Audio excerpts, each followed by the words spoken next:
We've been telling young people, go to school, get educated, then you get a good job, you'll be empowered. But in most of our countries, the people who are living the best lives have no education. The people who are driving the best cars, no education. We have political cadres now occupying significant positions in government because they are loyal. Some of them are fantastically incompetent, but they are wonderful people. Unfortunately, wonderfulness does not cure the underdevelopment challenge.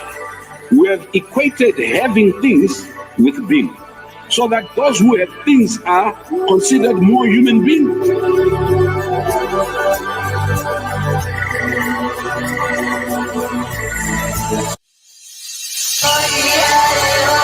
There's a new force of nature at hand, stirring all over the world. They are the young people whom, frankly, we have failed, who are angry, who are organized, who are capable of making a difference. They are a moral army. And the most important thing that we can do for them is to get the hell out of their way.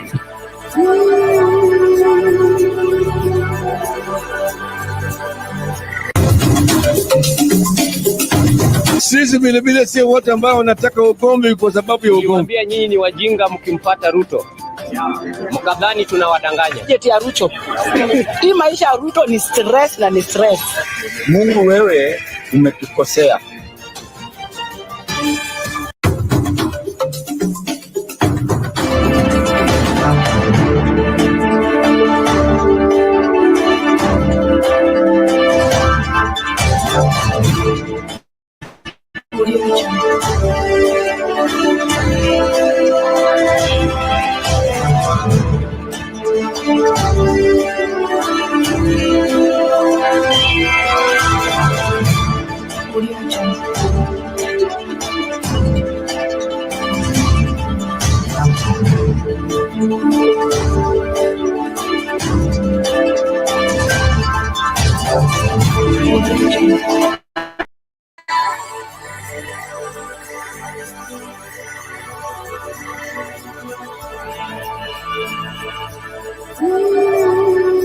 We've been telling young people, go to school, get educated, then you get a good job, you'll be empowered. But in most of our countries, the people who are living the best lives have no education.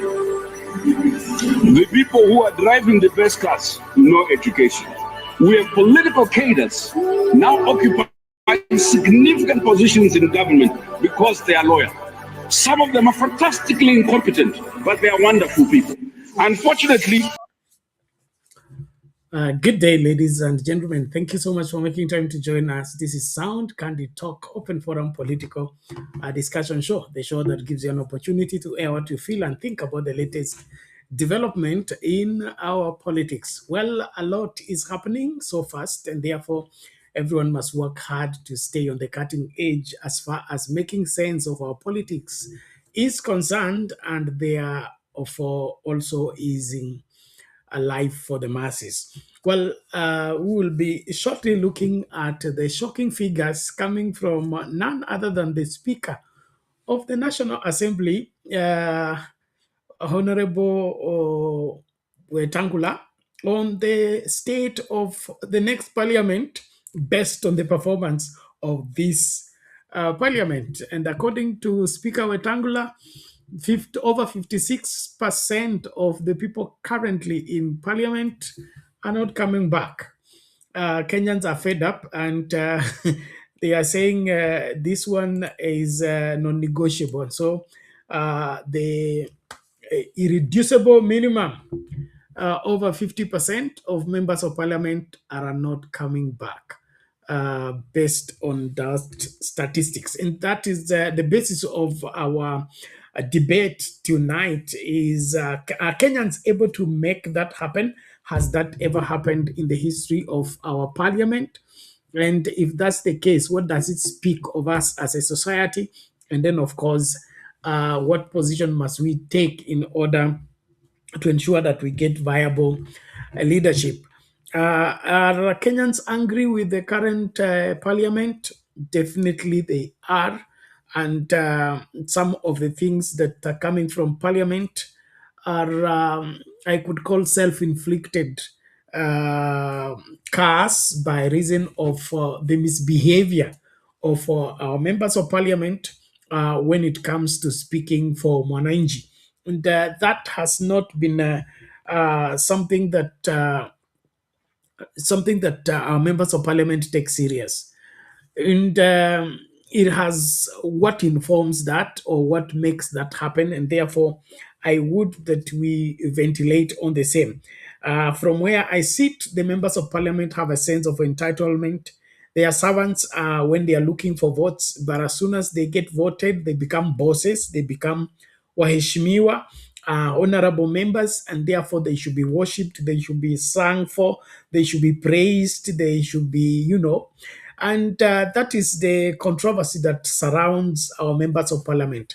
When do they transist from being the servant of the people to the boss of the people, from being the servant of the people to the commanders of the people? And so until we get that well defined, I don't see us making much change. But punishing members of parliament for their misbehavior in the ballot box, that has happened and it will continue to happen. And therefore, if you are a member of parliament and you have not worked hard in securing your trust from the masses, you are going home. You better pack your bags and understand that Kenyans and their tolerance is not everlasting. They will forgive you today, but tomorrow they will punish you. Well, that is the state of affairs in our world. And of course, it goes without saying that we have lost one of the giant uh, uh, in politics in our nation, the late Raila Amolo Odinga. And some of the members of parliament are in parliament courtesy of Raila Odinga's support. Now that he's no more, will they make it? That even complicates the whole of the mathematics of ensuring that somebody wins the seat, especially the members of parliament that capitalized on the goodwill of Raila Odinga and his love, or rather his influence on the masses. And then, of course, in capitalizing on that influence, they forgot to build their own, whatever, their own base and their own support. So that even if they are introduced to politics by Raila Odinga, it will not always be Raila Odinga that makes them electable. And now, if they failed to do their homework well, then home is calling. Home is calling so fast, and better begin to prepare, because I think we need to sweep, like the young people are saying, we need to drain the swamp. And I think elections should offer us that excellent opportunity to drain the swamp, so that we can have a country that we can be proud of, by having proper representation in the parliament, not people that get into parliament and forget the purpose for which they went to parliament, and they begin to sing a hallelujah chorus to the executive, especially when the executive is crossing the line in mistreating the masses. One thing that makes politics attractive is your ability to speak for the masses, stand by the masses, especially when the government turns their back against them. Now, when you are a member of parliament and all you see is your government, your political party, and not the interest of the masses, you're on your way, you are out. Even if you are the parliament itself, you are on your way out. And Kenyans, I would encourage us not to be tolerant anymore on this matter, because there is no need for you to be seeking an elective seat, get into parliament, and when you get there, you forget the people that placed you there. And one such place is a controversial debate that has been started by one former Deputy President, Rigathi Gachagua, on the state of schooling in Northeastern. We'll be featuring some of the videos of the state of the school, one school in particular in Northeastern, and I tell you the situation is pathetic, and compare it with the kind of lifestyle that members of parliament from that part of the world are having in the city of Nairobi and elsewhere.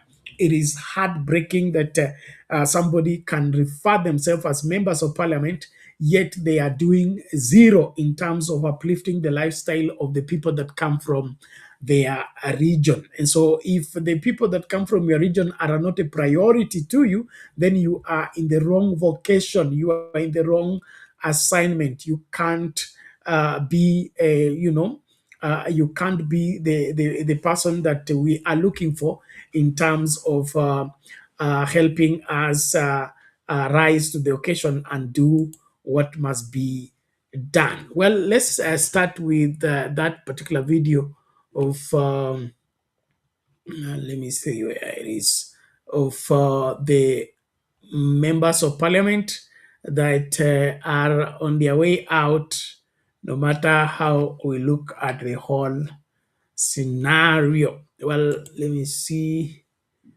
Where is this? There is some mix-up somewhere.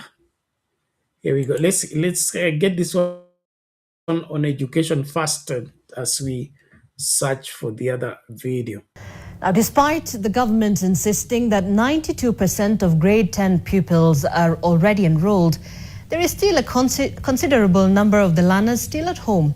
National government administration officers have been compelled to conduct mop-up operations to ensure compliance with the 100% transition policy. In Machakos County, one chief has taken the directive to heart, personally ensuring that no child is left behind. NTV's Electino Dera reports on how the government is moving beyond policy to action in ensuring learners are now enrolled. In Vota location deep in Machakos County, the government's push for 100% transition from junior to senior secondary school has come face to face with harsh economic reality.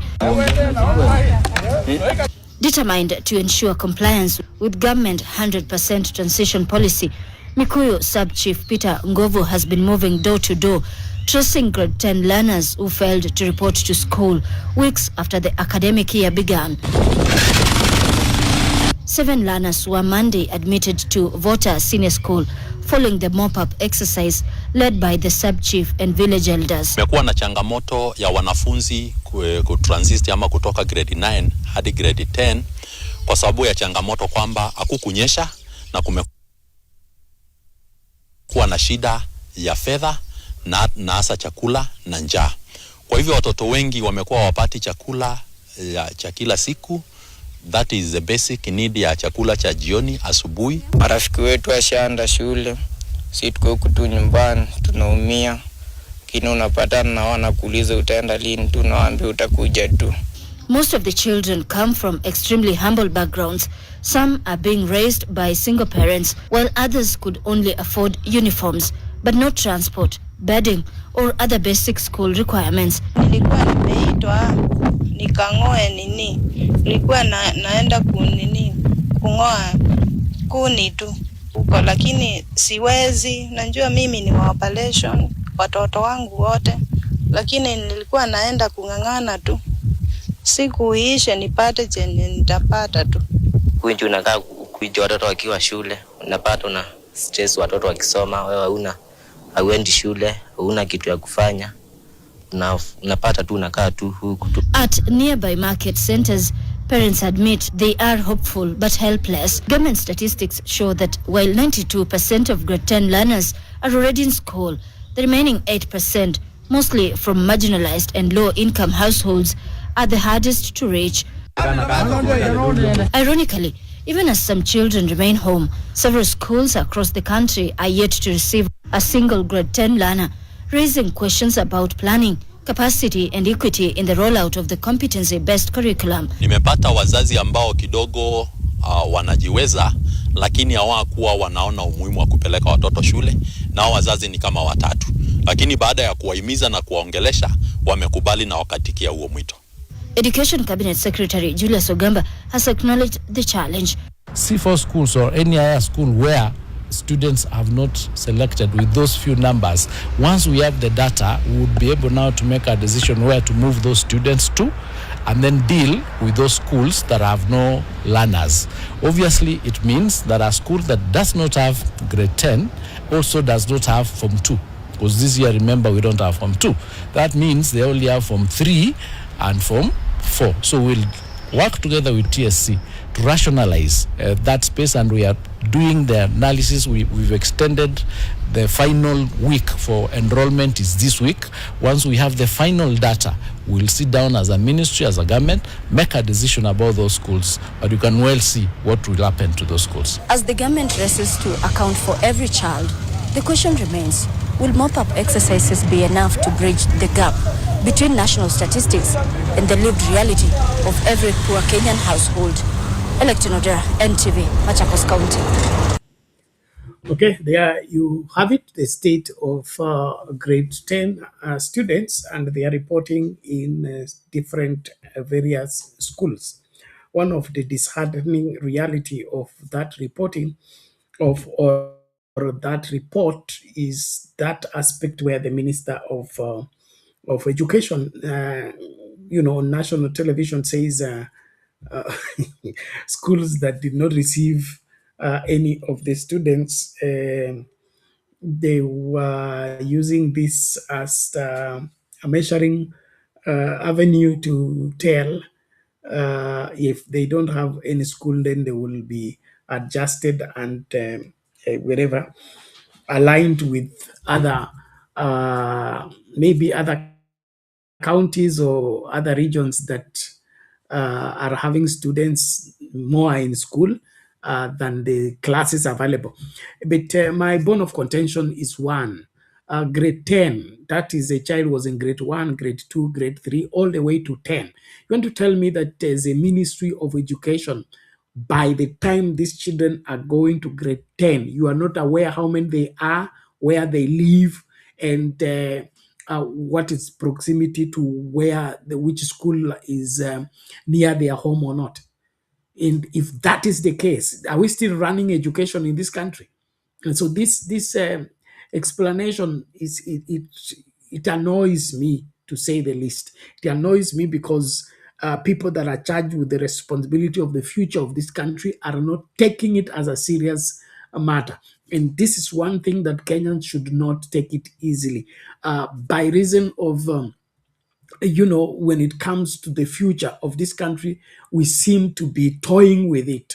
And one of the things that has gone very bad with us as a society is that when we monetize everything, we think everything is about making the money and getting the money, other than building the children or building the people for the future. And so we have turned education a cash cow. We have turned healthcare a cash cow. We have turned even security a cash cow. And in the process, the end is you make the money, but not make the people, not build the people, not train the students. And so we're having people who have gone through school, but school has not gone through them. And all of it is because the handlers of education are lazy. Because this Minister for Education is lazy. Is lazy. How do you have children in your hands for 10, from grade 1 to grade 10, and you are telling us you don't know where to place them? You opened so that they go, and if they miss school, they will come back, and then you will arrange where they can go. Such things should warrant a minister to resign or be kicked out of office. This is not what Magoha was doing under Uhuru Kenyatta. This is not what Matiang'i was doing under Uhuru Kenyatta. And the Kenyans with your tolerance, tuache mchezo. Kama ifika masuala ya wanafunzi, tusicheze nayo. Ikifika masuala ya afya, tusicheze nayo. Mojawapo ya shida zetu ni kutetea wanasiasa wakati wanakosea. Badala ya kusimama kuambia mmekosea, kuna wale ambao wanajikimbiza kwa kona yao kuanza kuwatetea kijinga. Wakati umefika tuambiane ukweli. Na ukweli ni kwamba what is being done as far as education is concerned is very, very heartbreaking. It's very heartbreaking in view of the kind of future we wish to have for our children and with this nation. Because if you're not investing in education, investing not just in terms of money, because we have a president who is good in throwing out figures. I put 2 billion for education, 2 billion for new teachers, another 2 billion for what they throw around figures. I'm talking about investing in proper education, quality education that is exhibited by the kind of people that walk out of our education institution. Quality of education is not determined by how much is put in the budget. It's not determined by how many teachers are hired. It's determined by how many, what is the state of the people that have gone through that education system.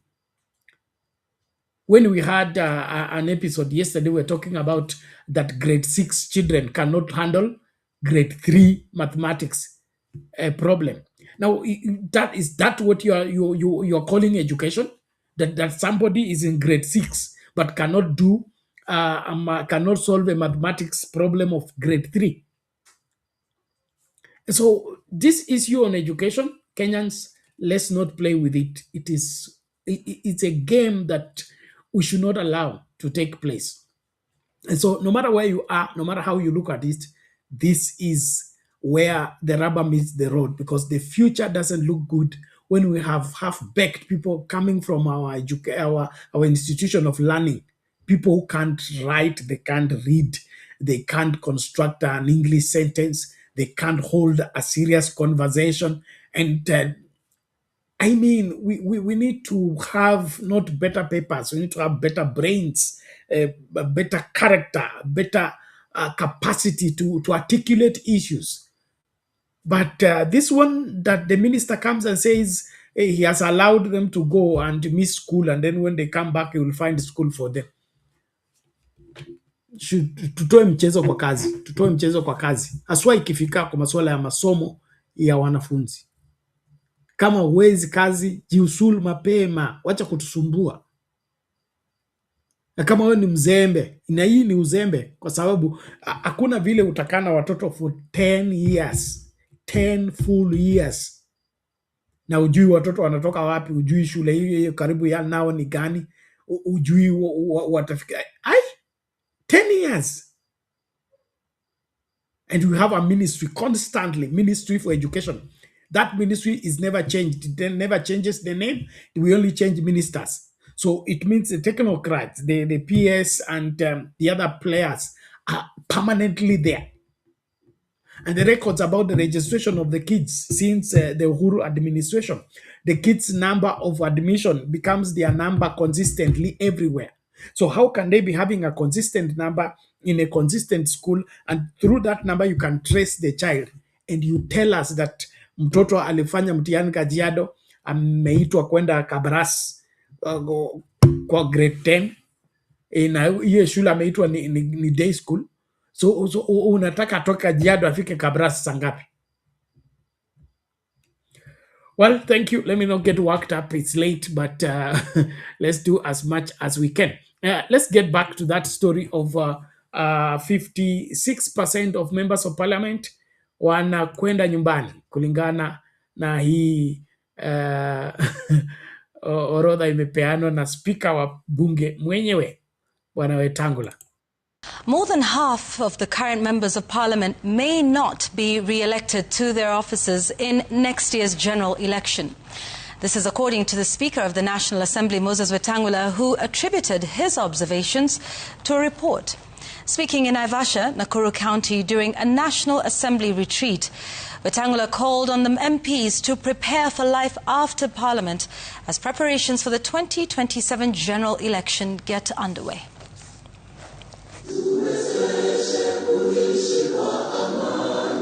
In his address to members of the National Assembly who are attending the 2026 legislative retreat in Naivasha, Nakuru County, the Speaker of the National Assembly, Moses Wetangula, disclosed a damning report on the re-election rate in Kenyan elections, revealing that more than half of the members do not make it back to the House after every election cycle.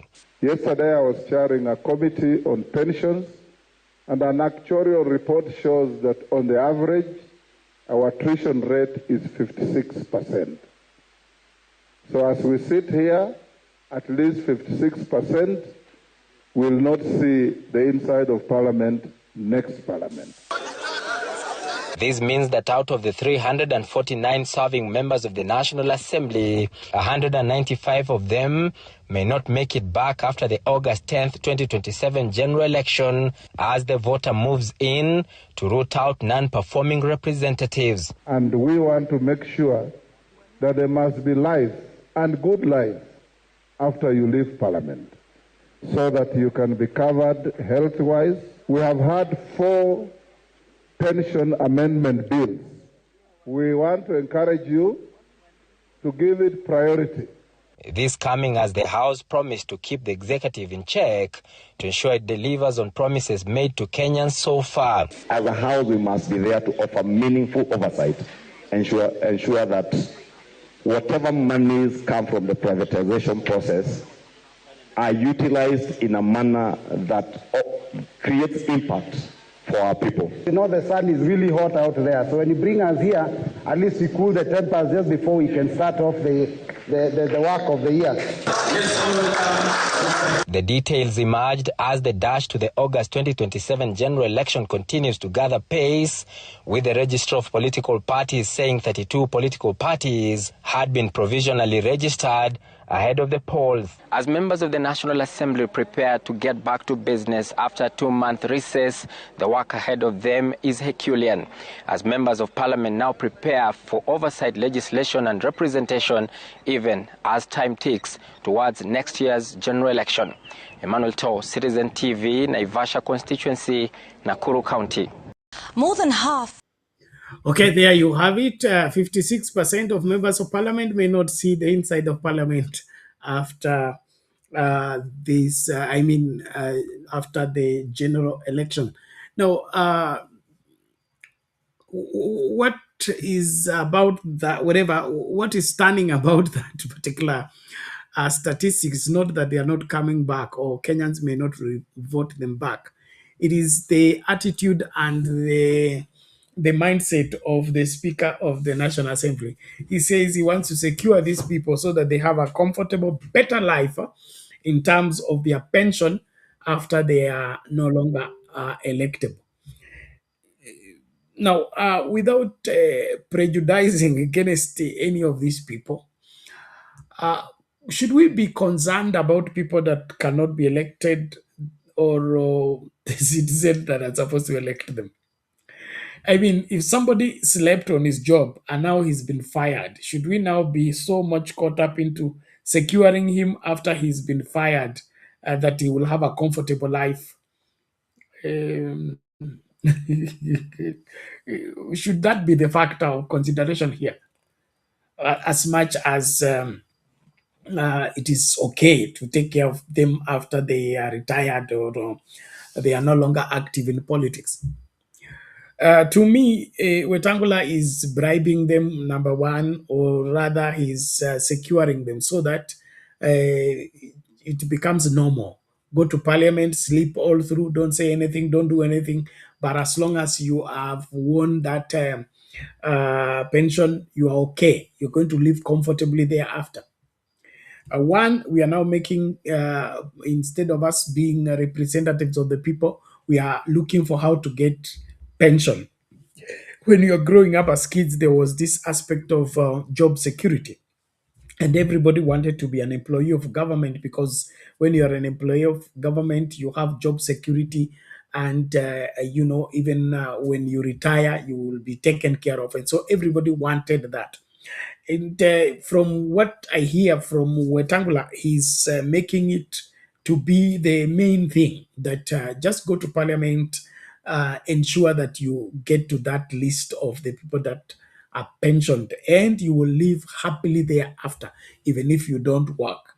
And to me, I suggest that we need to review those kind of clauses in the Constitution, that we don't punish you for missing to perform while you're a member of Parliament, and reward you at the same time. because this is taxpayers' money that you are entitling on somebody to use it for life, even when he's not serving the people. And so something needs to be done here. We should reduce this into an allowance or something like that. But, committing the country to take care of people that are not active in the service of the people for life, having served only 2 terms in parliament, something needs to be done. My only problem is that the very people that are supposed to review this are the beneficiary of the same, and so they are they will not adjudicate on the matter rightly because they are interested party, and that's one thing that we have to kind of ensure that happens, because we will not have good legislation if the interested party are legislating about themselves. So issues about remuneration needs to be looked at so that we don't have the same people who we've hired are the ones who sit and decide how much they are being paid. And that's why I still advocate in support of Okiya Omtatah. There has to be a separation of the executive and the treasury, and of course, parliament and salaries. The aspect of that parliamentarians are the ones that decide how much they are paid, and if the salary and remuneration commission comes up with anything different that they don't like, they shoot it down. That is part of our making. And so I think I will advise that in the future we should look out on how to separate these entities, separate completely, so that a member of parliament goes to parliament courtesy of being hired by the Kenyan people, and the Kenyan people should decide how much they pay their employee. And if the employee doesn't like the salary, let him find another employment. But the lay-back attitude of letting people decide how much they are paid, and then they go to sleep there, do nothing for 5 years, and then if they survive, or rather they get re-elected, they serve 2 terms, they're entitled to pension for life. And even that pension, Wetangula wants it to be so huge and so comfortable that these people will not miss the work because their pension is as good as a salary. That's part of the inequality in our country. There are people's pension is now I'm sure this is going to bring problems, but there are people's pension that is more than people's salaries, other people's salaries, and that's what I wonder. Okay, just to without any prejudice. Right now, the former president, retired President Uhuru Kenyatta, I think he's even earning more than the current president in terms of his pension, allowances, and all other, services that are being given to him by the state. Now, I'm not saying that he shouldn't be given those services. I'm simply saying, are we being fair? Okay, are we being fair that this person is not active in the office, but what he's receiving in terms of pension and settlement and allowances is more than the CEO of the banks, is more than the CSs and the other players. It doesn't add up. And so what makes you be out of work? Because if you're earning more without working, there's no need of working in the first place. And so this entire remuneration issue needs to be relooked at widely as Kenyans. Because the more we are crying and complaining about the economy and not having enough resources, the wastefulness of our resources in terms of money getting into wrong hands and being used for wrong purposes, it causes more losses than even, the scarcity of the resources. Because if we stopped the looting and stopped the misuse and wastage, I'm sure we'll be able to take care of education and healthcare. At least those two primary, services that any government anywhere on earth should not fail in: education and healthcare. So these wastages of looking for people on how to get paid permanently, they are not active in service. No. Let them be given some allowance to keep them alive, but not to be given somebody is paid as much as 2 million, as much as 3 million, as much as 1.5 every month for the rest of his life. Then it is good. I mean, hakuna haja ya kufanya kazi. We jitahidi tu enda bunge mara mbili, na ukisha kuwa mbunge mara mbili utapata hiyo pension, na hiyo pension itakuwa milele, na itakuwa inazidi mshahara wa principal wa shule, inazidi mshahara wa CEO wa bank, inazidi mshahara wa CS education and all that. I mean, this is crazy. Kwani kuna hela mingi tu mpaka tunapatia wale watu wanaenda kustaafu hela nyingi tu waishi vile wanavyopenda. Najua watanipiga mawe baada hii, lakini ni muhimu tuanze kujihoji. Lakini tutapona tu wakati tutatoa treasury kwa executive. Hiyo inamaanisha kwamba treasury should be independent completely.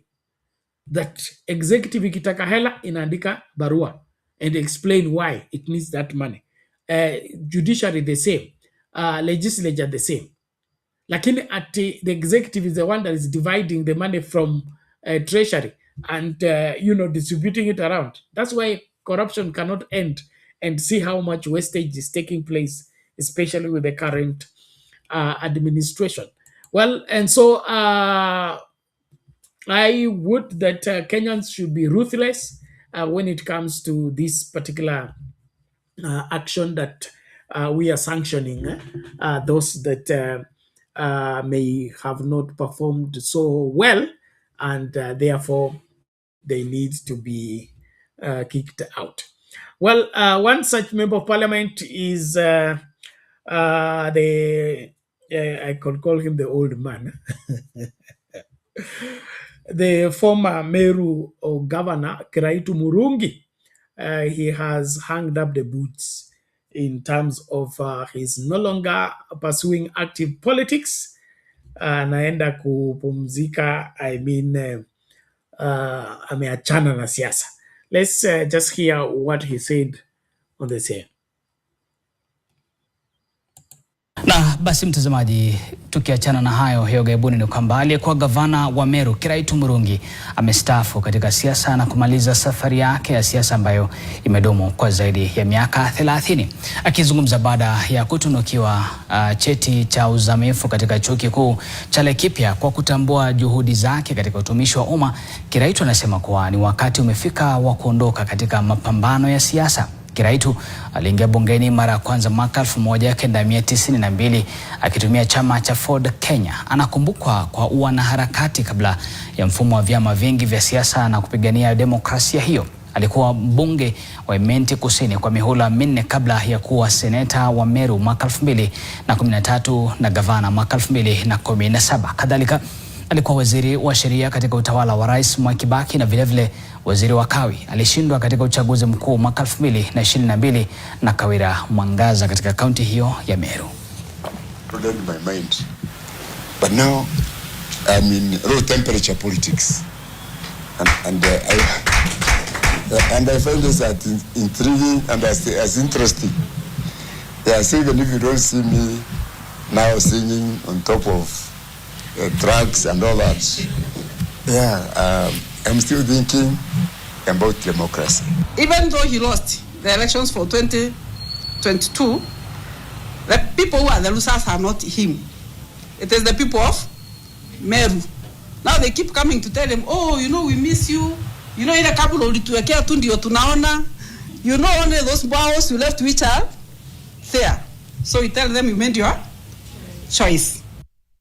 Na Na basi mtazamaji, tukiachana na hayo hiyo gaibuni, ni kwamba aliyekuwa gavana wa Meru Kiraitu Murungi.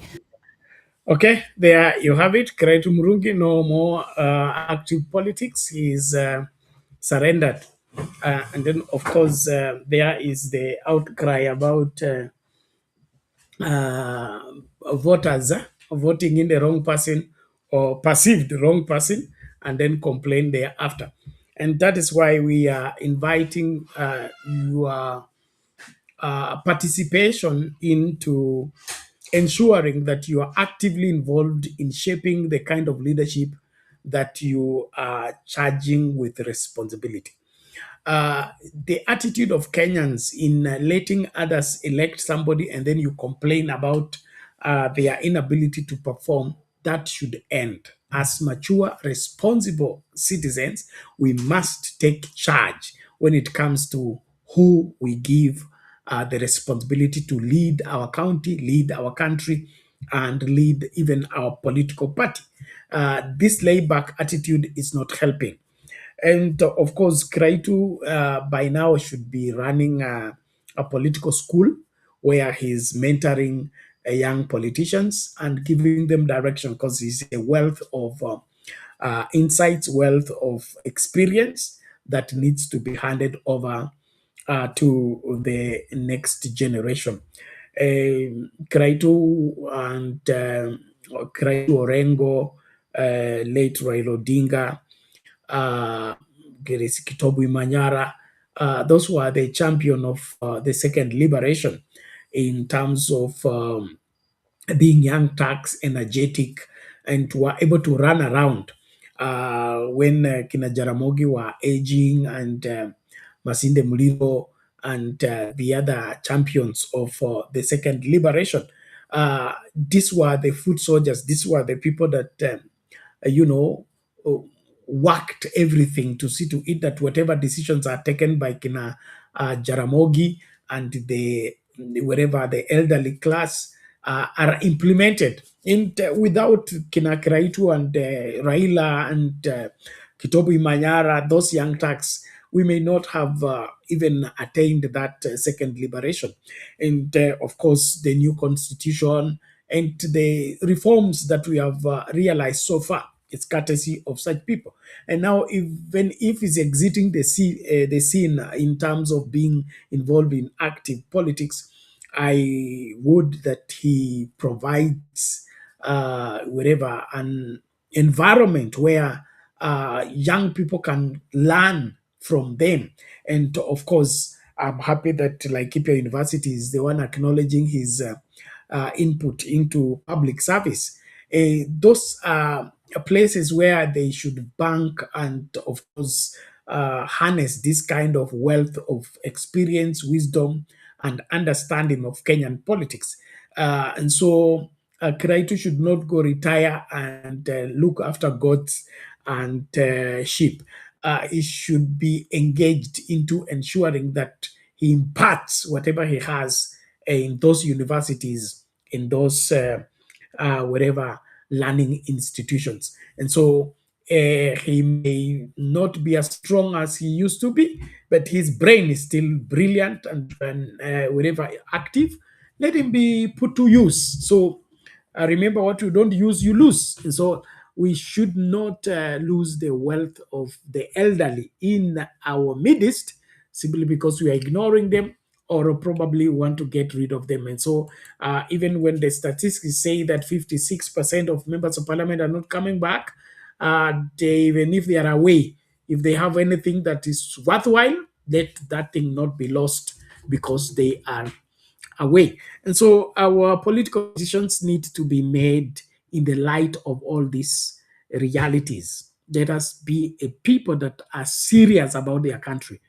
I will say this every day on this channel and elsewhere. Let's be serious about this country.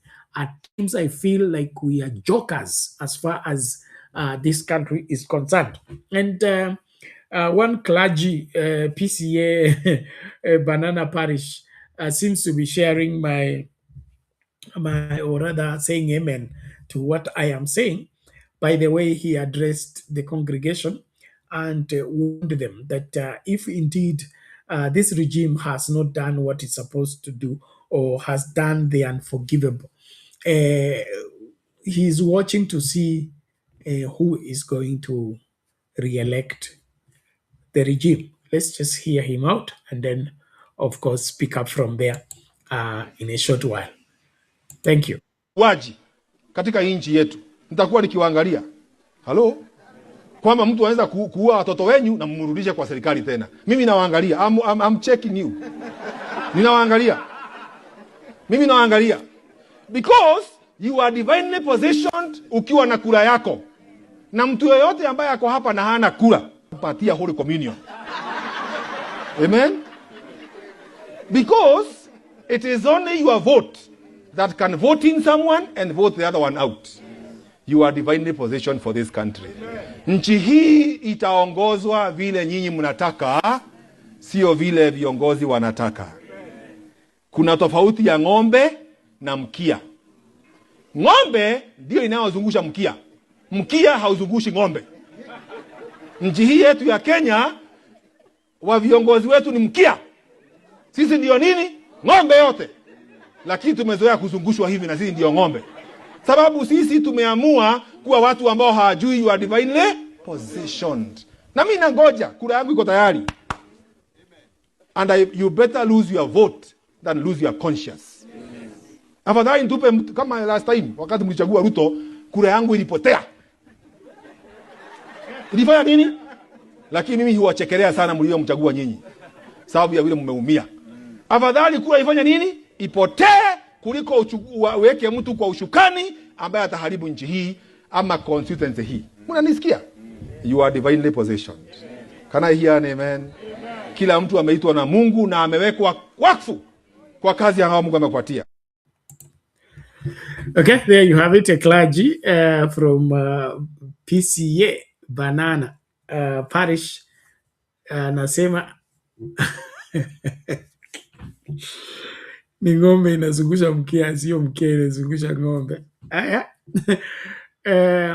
I share his sentiments in terms of us putting some thought in the kind of people we vote in and allow to lead us. Let us not be, take lightly that voting. That voting is one of the major rights that we have as a people, and the controller of everything that we will ever be, whatever, a control of everything that we will ever wish to actualize. If we went to an election and the election is indeed free and fair, the vote is a powerful tool in the hand of every voter. So when we remove all these other manipulations and the rigging process and all that, you become a very powerful person because you are a voter. And if there is anything that we are going to be keen with in 2027 is to remove that element of people voting this way and the election officials announce the result the other way. That must not happen again, ever again, in the history of this great country. And so, are you comfortable by re-electing a regime that has failed? Are you comfortable by re-electing a member of parliament who has done nothing? Are you comfortable in re-electing somebody who has let you down? If you're comfortable with it, so be it. But as for me and my house, we want change. Change for the better and change for the Kenyan people. And if a regime is not serving the interests of the Kenyan people, that regime should be shown the door as early as yesterday. We cannot continue tolerating and explaining madness, foolishness, and incompetence. That is unforgivable. And so all this changing of goalposts, running around, now it was bottom up, now it is Singapore, and then from Singapore is hamna akili, hamna agenda, hamna mipango, na hiyo ujinga yote ikiwekwa pamoja itupiliwe mbali. Tunahitaji Kenya that is constitutional, Kenya that is focused in ensuring that no one child of Kenya misses education. No child of Kenya misses healthcare. No elderly person misses to be given health care. In the security matters. We don't even have the need. That's why I don't support the issue of manifesto or holding the Ruto administration or any other administration on the promises they made. That's not what those promises don't matter, and they are not even supported by the Constitution. What we need is to make every regime to work according to the Constitution. Whatever we are entitled to as Kenyans by the Constitution, that's what every president, every governor, every senator, every member of parliament should ensure that it's being implemented. And so this issue of manifesto, you promised us, it's a diversionary tactic to make us begin to accommodate mediocrity. We want the lifestyle that the Constitution gives us. We want the healthcare the Constitution gives us. We want quality education that the Constitution gives us. We cannot make the Constitution secondary to a manifesto that was cooked in some house somewhere over a table where they were discussing politics. We must make the Constitution primary, and the primary law as well as the mother of everything that is that is given or established for every life in this country. And so allowing the current regime to do what they wish to do because they said they will do, it's a sure way of throwing away what we indeed are supposed to be embracing by reason of the Constitution. And so what we need to use to take Ruto to court, or take the member of parliament to court, or take the member of county assembly to court, the governor, the senator, and every other person to court, is the violation of the Constitution. And that violation of the Constitution begins by neglecting education while running around and distributing money to women groups, children, young youth groups, and the other thing. You have neglected the education of the Kenyan children. And then, of course, healthcare. Okay, you are talking about SHA, but the SHA has all manner of things. There's a headline in one newspaper that came out today, and it's saying how many billions that have been looted in the SHA system. Now, what is heartbreaking about this is that the reason why they replaced NHF with SHA, based on what Ruto said, is because there was looting in NHF. So he says he brought SHA, which is going to be foolproof to ensure that nobody can loot the money. But what has happened? The taps have been opened. Fictitious hospitals are being rewarded when they have not served one patient. Something is wrong with this country. And we as Kenyans need to awake to that reality and do the right thing. Tuache kucheza.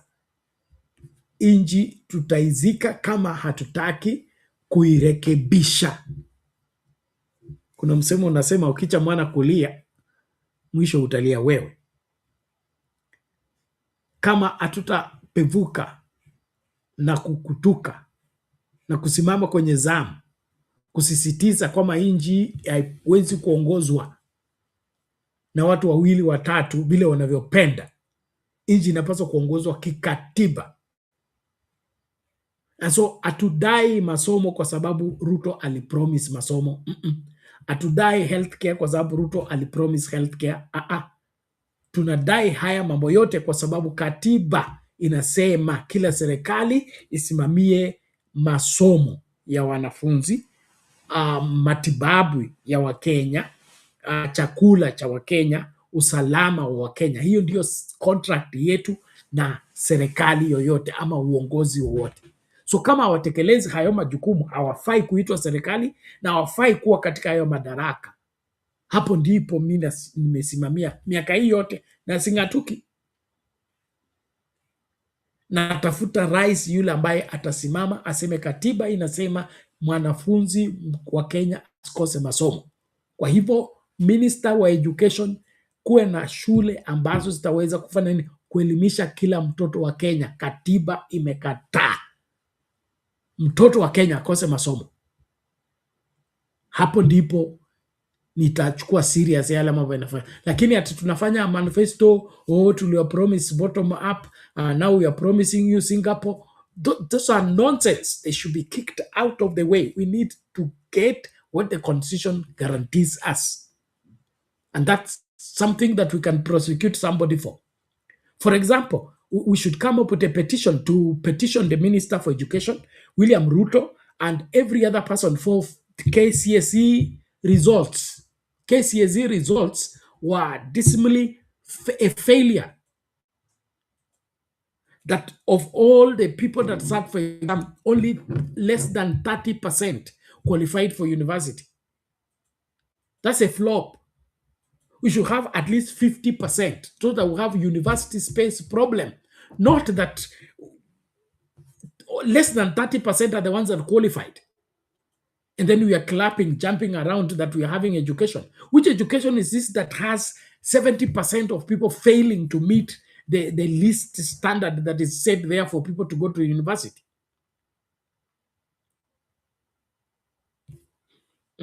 I just came to remind you. To watch ujinga.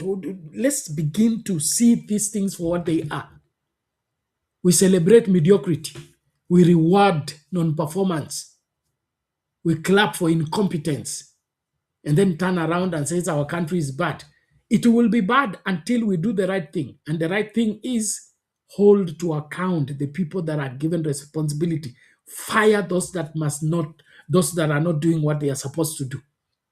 A minister for health should have been fired long time ago. Yes. When he's questioned how the hospital in Mandera is receiving more remuneration from SHA than the National Referral Hospital in Nairobi. And then he begins to talk about the Kikuyus and Somalis. And then you tell us that you retain him in office to bring what? The war between the Kikuyus and the Somalis. Is that Ministry of Health?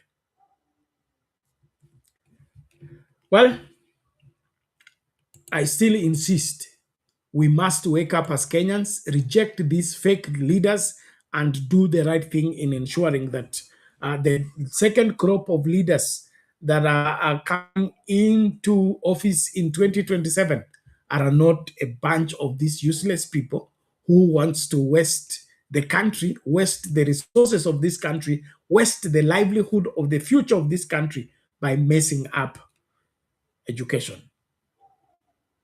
And on that note, I begin to close. And I just came in for 1 hour. We had some hiccups to start with, but we will pick up this conversation. We are not ending it here. It has just started. We'll pick this, we'll hit it during the day and night at the same time. We cannot have a country where people are joking, especially with the future. This is bad news. Well, let's just look at this. This is sad, sad, sad indeed. Okay, this is Gezalo Primary and Junior School.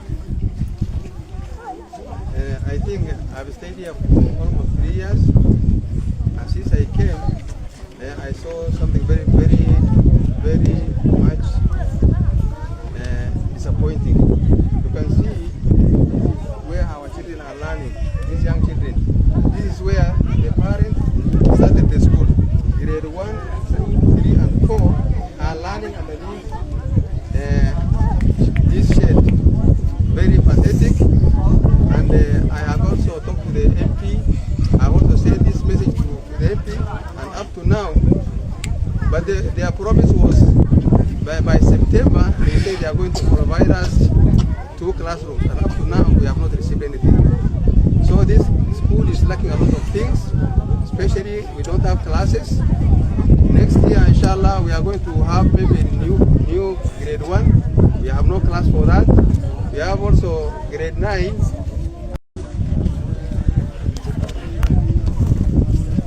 Okay, this is So you tell me, is that an institution of learning?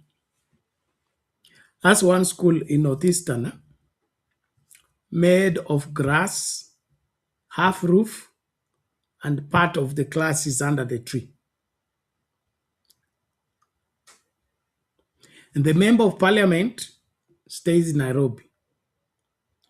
Our member of parliament, that's one of the things that make me support Gashagwa in his commendation. We have this state of school in Northeastern, and that person is building a 16-story building in South B. Okay? For what? I mean, hata kama unataka kuishi Nairobi, do you need 16 floors? Why can't we just leave our size part time? Our size means that ukiishi Nairobi, unahitaji plot Nairobi, nua plot, jenga nyumba mahala ambapo utaishi. Lakini hela zingine tumia improve lifestyle ya watu wa kwenu. So shule hii ya nyasi na mabati nusu na chini ya mti, hao watoto wanafanya mtihani huo mmoja na wale wa Nairobi, wale wanasomea kwa air conditioned building and things like that. That's what I'm saying. We are jokers. Then the school made an appeal to the member of parliament. And according to that guy there, he says that the member of parliament says he will come and do 2 classes. The 2 classes, are they this grass version or which? God have mercy on me. Labda mimi sielewi kwa sababu hiyo shule iko mahali iko na wanafunzi tayari grade 1 mpaka grade 9. Mpaka principal hapa anasema hata hawana class ya grade 1. Na hizi class anaita class is makeshift, something small, a cube made of grass, walls of grass and iron sheets. No. That's a very simple work. You won't even need 500,000. Yes, just to make a good, decent classroom that is tempered, just using rods and iron sheets, and probably it's because of the higher temperature. Let the roof go up, and then of course secure the place because of the heat. You can definitely put up those 10 classes in one afternoon. And it won't take more than 500,000. So 100 million you're given as CDF. You can just divide 1 million per school and put up decent structures in the meantime. Then eventually convert those temporary structures into permanent structures as resources come. And so this is part of what I'm looking at, and clearly come to conclusion that we are not serious about the future of this country, and we are not serious about education in this country. No matter how much we pretend and claim that we are doing anything, especially the Ruto administration is not serious about education. The joking, they want to throw around figures as they preside over government revenue wastage. That should not be allowed. And so let's engage, let's ensure that we do the right thing. Let's speak one to another. And then, of course, I'm touched by that story. I think we need to do something about that. We cannot have a school like this one, no, in existence in the current Kenya, and the member of parliament is there, is aware of the situation of the school. Apana. I remember after high school, I did some work like untrained teacher, and our school was made of mud somewhere in Madare. And when I got involved in the school, I discovered that the school teaches but doesn't do examination for the kids.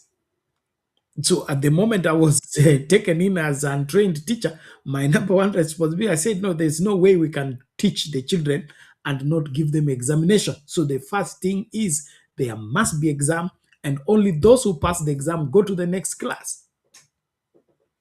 So by the time I was leaving the school to go and train, not to train as a teacher, I had established an examination system where every class was being tested and the passing of the exam was clear.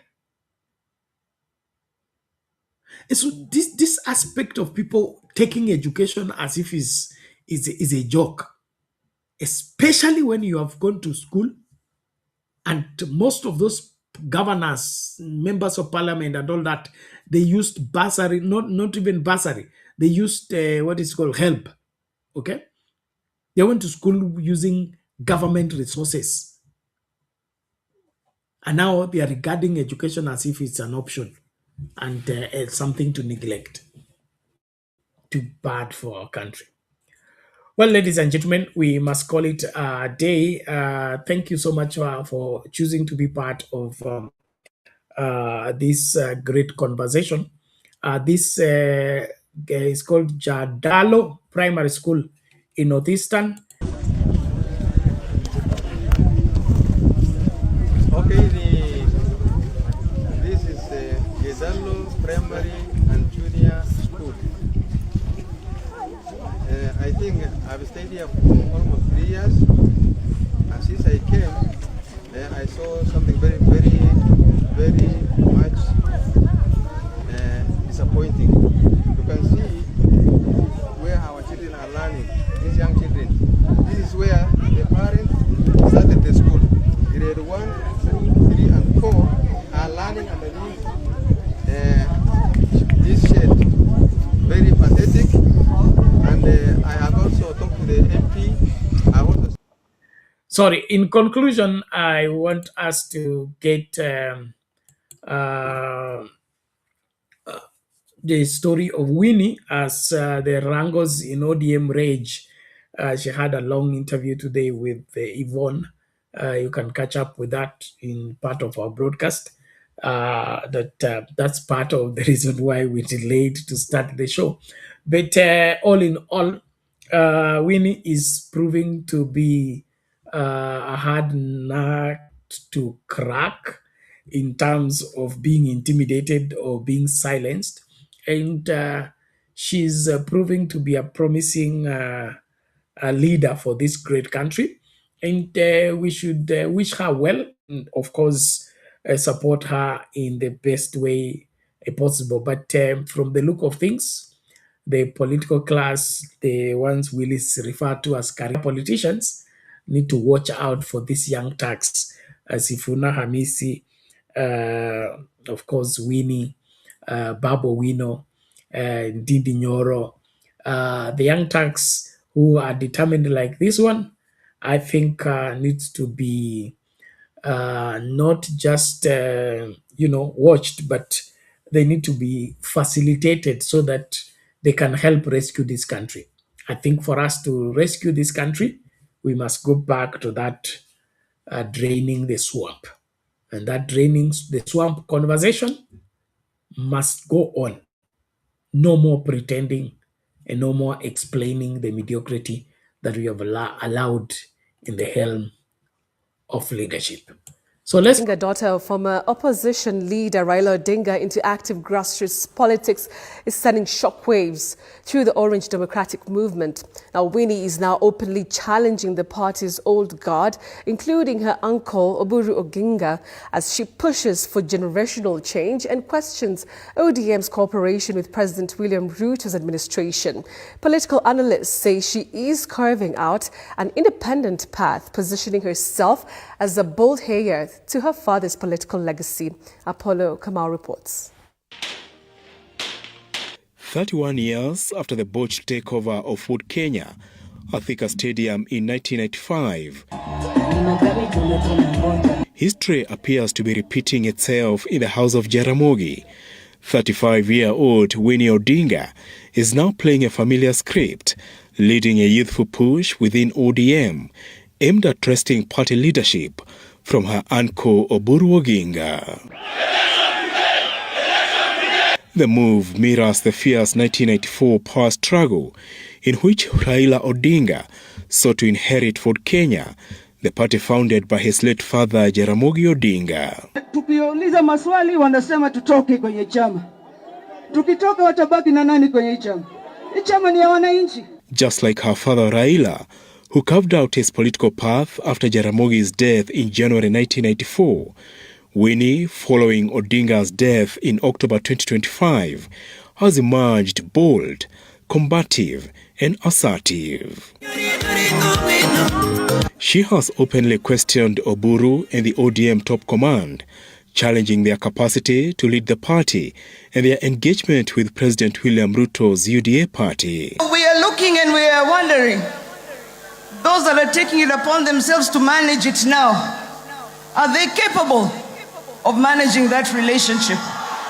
Political analysts say Winnie's defiance, including holding a separate rally in her father's Kibra stronghold a week ago after Oburu, signals a calculated move to position herself as heir to Odinga's political legacy. So she wants to portray herself as somebody who is independent, who is thinking, and wants to be the heir to the Raila legacy. Her return to active local politics, widely seen as a continuation of Odinga's defiant spirit, has jolted ODM leaders and unsettled the wider Jaramogi family, prompting the Kawur sub-clan to offer mediation between uncle and niece.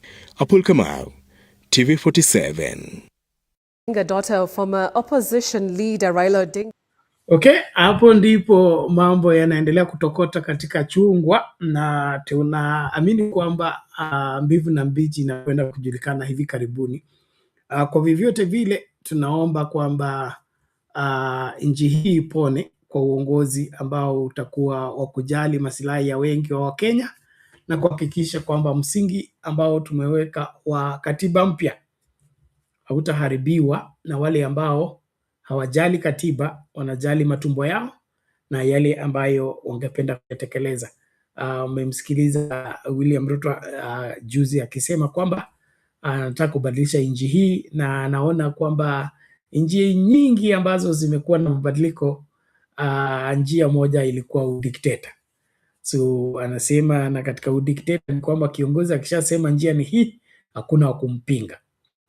Na tukiangalia hilo kwa ndani, tunaona kwamba hiyo ndio shauku ya moyo wa William Ruto, awe yule kiongozi ambaye atasema njia ni hii na asipate mtu wa kumpinga. Hapo ndipo atajisikia kwamba anatawala.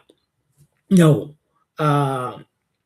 hiyo kama ndiyo njia ambayo anategemea kutekeleza yale ambayo anakusudia kuyatekeleza, maybe baada ya uchaguzi, basi nchi hii itakwenda kutokomea kama vile Uganda, kama vile Tanzania, majirani wetu ambao wameonyesha mfano ambao haufai katika masuala ya demokrasia na uhuru wa wengi wa wananchi.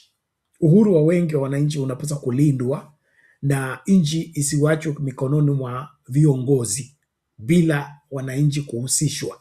Kwa nini? Kwa sababu rasilimali za nchi nzima ni za wananchi, si za viongozi.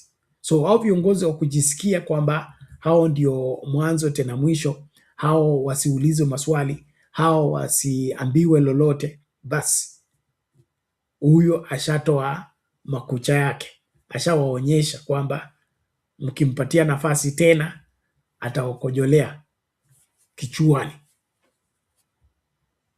Kubalini at your own risk. Sisemi tena. Naomba tutamatishie hapo. Nawashukuru wote ambao mmekuwa sehemu ya kipindi hiki, TikTok, Facebook na YouTube. Naomba tena tafadhali, kama uja subscribe, kama uja like video. Kulikuwa tunapiga kura pale kama watu 56% wa wabunge hawarudi katika bunge, and it's all 100% wanasema yes. hakuna kurudi. So inaonekana wengi wa Wakenya wameamua kwamba hakuna kurudi kwa wabunge katika bunge kwa kutowajibika wakati walihesabiwa ama walitegemewa kusimama na kutetea haki ya wengi wa Wakenya. Ni washukuru tena kwa kuwa sapoti kubwa ya kipindi hiki na vipindi vingi tu ambavyo tunaleta kwenu kama Sound Candy Talk. I look forward to meeting you again in the next program. Please keep it at Sound Candy Talk and keep the conversation going even in your sphere of influence. Get people to register as voters and ensure that they come out and vote. And not only vote, but vote for the right administration so that we can have a better Kenya. God bless you. Let's meet when we can.